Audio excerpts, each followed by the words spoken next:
Welcome to Japanese Cooking 101. Today we are making Gyoza Wrapper, a thin and round flour skin that can hold meat and vegetables to make gyoza dumplings.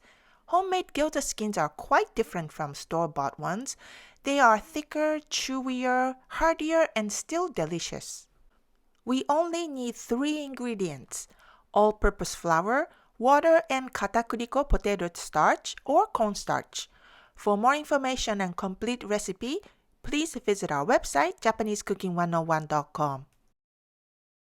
Let's get started. Put flour in a bowl, add boiling water, and stir with chopsticks. Let the dough cool a bit so it can be handled. Now place the dough on a cutting board and knead by hand. Use a bit of flour if the dough sticks while kneading. Knead for 3 to 4 minutes until the dough becomes smooth. Shape into a ball, cover it with plastic, and rest for 30 minutes. Uncover the dough and cut in half to divide it into 2 pieces.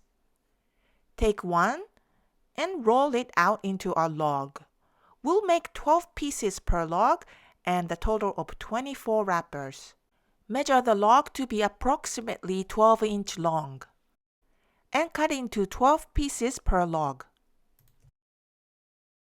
Now take a small piece of dough, flatten into a small disc by hand, and roll out into a flat 4-inch round with a rolling pin. Homemade gyoza wrappers are a little thicker than manufactured skins. If you want to simulate something more like store-bought gyoza wrappers, you can use a pasta machine to make a very thin sheet and cut out wrappers with a round cookie cutter. Dust with some katakuriko or cornstarch so they won't stick to each other. Now you can use this to make gyoza dumplings.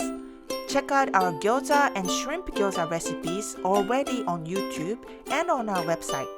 Go ahead and try it today. Or our next video will be our new chicken gyoza recipes. So stay tuned.